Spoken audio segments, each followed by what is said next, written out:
ওকে, তাহলে দেখো আমরা পোটেনশিওমিটারের সাহায্যে আগে দুটো জিনিস করেছি। কি কি করেছি?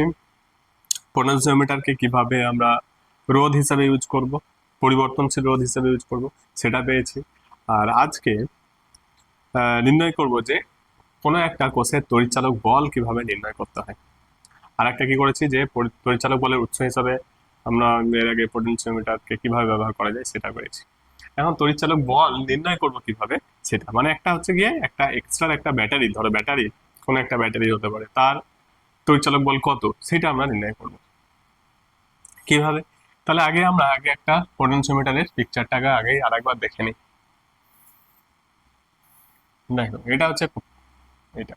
তাহলে এখানে দেখো কি রয়েছে, কিভাবে আমরা পোটেনশিওমিটারকে আমরা তড়িৎচালক বল নির্ণয় করব। তাহলে এই ব্যাটারি কানেকশনটা তো থাকছেই, এইরকম কানেকশন থাকছে পোটেনশিওমিটারে, তার সঙ্গে একটা কি জিনিস থাকছে, এইটার সঙ্গে এটা ব্যাটারির পজিটিভ টার্মিনাল যুক্ত থাকবে। ঠিক আছে, ব্যাটারির পজিটিভ টার্মিনাল, এইটা তুমি ভুলে যাও, এটা মনে করো না দিলেও হবে। আমরা যখন কি করব, কোষের তড়িৎচালক বল নির্ণয় করব, তখন এটা না দিলেও হবে। নেগেটিভ টার্মিনালের সঙ্গে গ্যালভানোমিটারের পজিটিভ, আর এইটার সঙ্গে জকি, এই কানেকশনটা হবে। বোঝা গেল? কানেকশন বুঝতে পেরেছো? দেখো একটা ফ্রেশ কানেকশন তাহলে একবার ড্র করে দিই। এটার সঙ্গে দেখো ফ্রেশ কানেকশন, সব কিছু কিছু যোগ করা আছে, যেটা মাস্ট লাগবেই, যেটা ভুল যেন না হয় সেই কানেকশনটা করা রয়েছে। আর কিছু কানেকশন তোমাকে যোগ করতে হবে। তাহলে আমরা এই সেলটার তড়িৎচালক বল নির্ণয় করবো। আর কিভাবে কানেকশন, এটা আগে থেকেই কানেকশন রয়েছে। তবে এটা কি মনে রাখতে হবে, এইটার যে ধরো বিভব মানে প্রভেদ এর দুটো টার্মিনালের মধ্যে, অর্থাৎ মেন উৎসে যেটা তড়িৎচালক বল, তার থেকে যেন এইটার তড়িৎচালক বল বা বিভব প্রভেদ কম হবে। যদি কম না হয় তাহলে কোনো নাল পয়েন্ট, প্রতিমিত বিন্দু পাওয়া যাবে না, এবং এর কি হবে না, এর তড়িৎচালক বল নির্ণয় করা সম্ভব নয়। কেন নয়, এটা কিন্তু একটা অনেকটা ডিসকাশন লাগবে, তার জন্য অনেকটা লেন্দি ভিডিওটা হয়ে যাবে। তো সুতরাং আমরা ওটাতে যাচ্ছি না, যে আমরা শুধুমাত্র আজকে ডিসকাশন হবে তড়িৎচালক বল কিভাবে নির্ণয় করব সেই পার্টটা। তাহলে এই কানেকশনটা আগে আমাদের শিখে নিতে হবে যে কানেকশনটা কি করে করব। তাহলে এইটার, তাহলে এরকম তো কানেকশন রয়েছে, ঠিক আছে। এইটার টার্মিনালের সঙ্গে এইটার পজিটিভ টার্মিনাল, ঠিক আছে, এর নেগেটিভের সঙ্গে পজিটিভ, আর এইটার সঙ্গে এটা জকিটা, এই কানেকশনটা করতে হবে। ঠিক আছে, বোঝা গেল?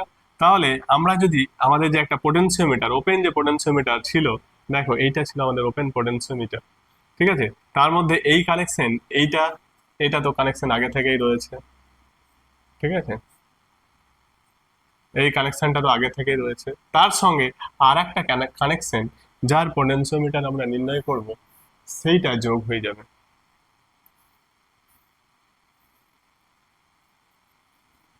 কি করে যোগ হয়ে যাবে? তাহলে এটার সঙ্গে একটা ব্যাটারির পজিটিভ, দেখো ব্যাটারির পজিটিভ, এটার পজিটিভ আর এইটার পজিটিভ যেন একে থাকে। যদি আমি এটাকে নেগেটিভ ইউজ করি তাহলে এখানে নেগেটিভ দিতে হবে, এটা পজিটিভ ইউজ করলে এটা পজিটিভই দিতে হবে। ঠিক আছে, তা না হলে আবার কি হবে, তা না হলেও কিন্তু কানেকশন যদি হয় আবার নাল পয়েন্ট কিন্তু বাইরে চলে যাবে, যার জন্য আমরা পাবো না, নির্ণয় করতে পারবো না। ঠিক আছে, তার মানে এইটা ধরে নিচ্ছে তড়িৎচালক বল হবে ই, সেটা নির্ণয় করতে হবে। আর এটা হচ্ছে ই0। ওকে, তো কানেকশন কি, এটার সঙ্গে একটা গ্যালভানোমিটার জি থাকবে, গ্যালভানোমিটার। তাহলে গ্যালভানোমিটার কি কাজে ইউজ হয় জানো? গ্যালভানোমিটার কি ইউজ করে গো? গ্যালভানোমিটার ইউজ হয় মানে, গ্যালভানোমিটার কেন ইউজ হয়, গ্যালভানোমিটার এর মধ্যে যে চার্জ প্রবাহিত হচ্ছে কিনা, গ্যালভানোমিটার কিন্তু কোনো মেজার করছে না এখানে, গ্যালভানোমিটার দেখতে হয় যে ওর মধ্যে দিয়ে কারেন্ট ফ্লো হচ্ছে কিনা বা চার্জ বা অতিক্রান্ত হচ্ছে কিনা। তাহলে এটা জকির সঙ্গে যোগ থাকবে। এইটা হচ্ছে কি, এবার জকিটা কি হবে, জকিটা এই ওয়্যারের সঙ্গে টাচ করে দেখতে হবে যে কোথায় নাল পয়েন্ট আসছে। কেন নাল পয়েন্ট আসবে, কেন নাল পয়েন্ট আসবে, সেই বিষয়টা আজকে জিজ্ঞাসা হবো, আজকের আলোচনায় আসবে। চলো দেখে নিই। যে আমরা একটা বইয়ের মতো করবো না, জাস্ট যেটা অ্যাকচুয়ালি হয় সেটা সম্পর্কে একটু দেখে নেবো, কেমন? তাহলে দেখো আগে পোটেনশিওমিটারটা আমি এই যেটা হচ্ছে ইয়ে একটু এঁকে নিই।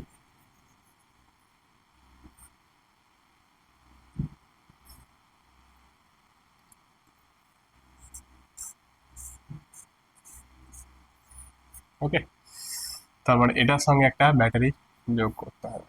এইটা গ্যালভানোমিটার, আর এটা হবে, দেখো এইটার হচ্ছে তড়িৎচালক বল কত হবে, মনে করো ই, এটা হবে ই, এটা হচ্ছে E0।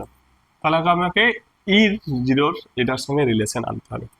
কি করে দেখো, এটা যখন আমরা যোগ করলাম তখন কি এই ব্যাটারিতে একটা কারেন্ট যাবে, আর এর কিন্তু একটা কারেন্ট সেন্ড করবে। কেমন কারেন্ট যাচ্ছে দেখো, এ এ কারেন্ট এইদিকে সেন্ড করবে, এখানে কি কারেন্ট হচ্ছে, এই লুপে কি কারেন্ট সেন্ড হবে এটা আমার জানার দরকার নেই, বোঝা গেল?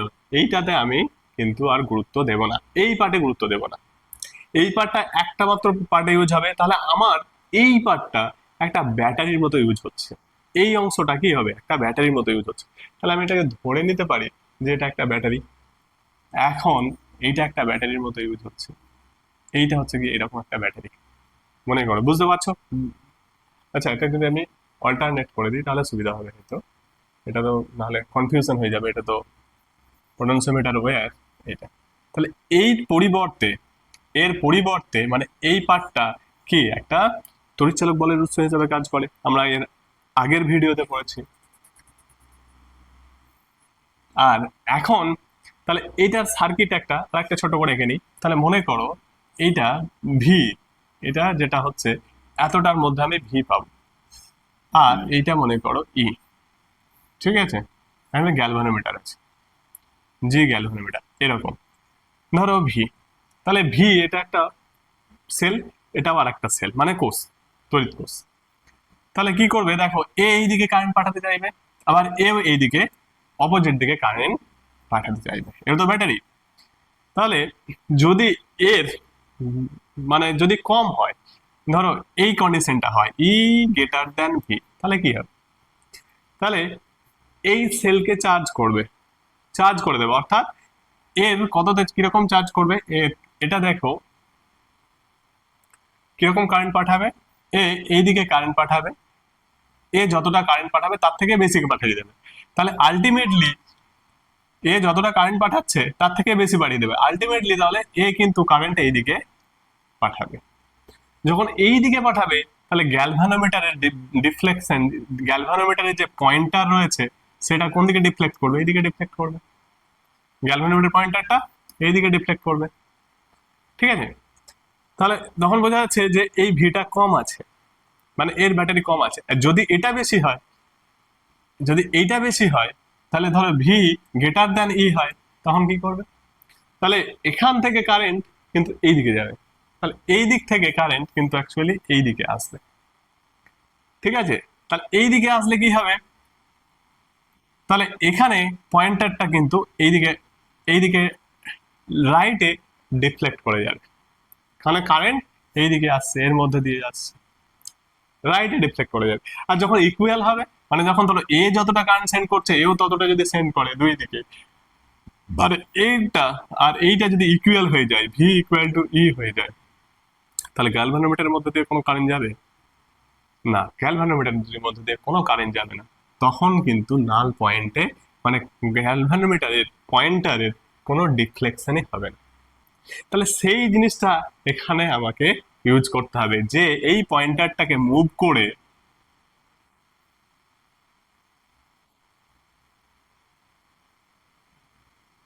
এই পয়েন্টারকে এই ওয়্যার বরাবর মুভ করে এই পয়েন্টারকে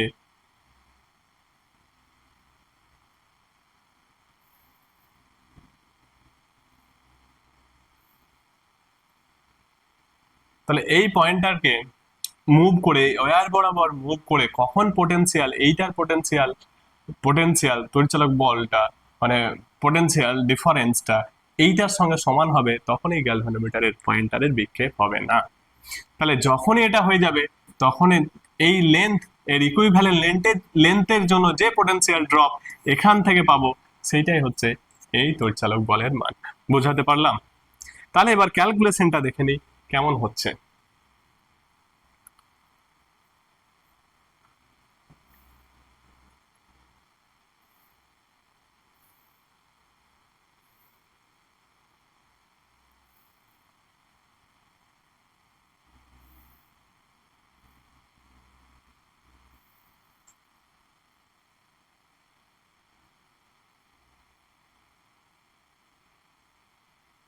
ঠিক আছে, ক্যালকুলেশনটা একটু আমরা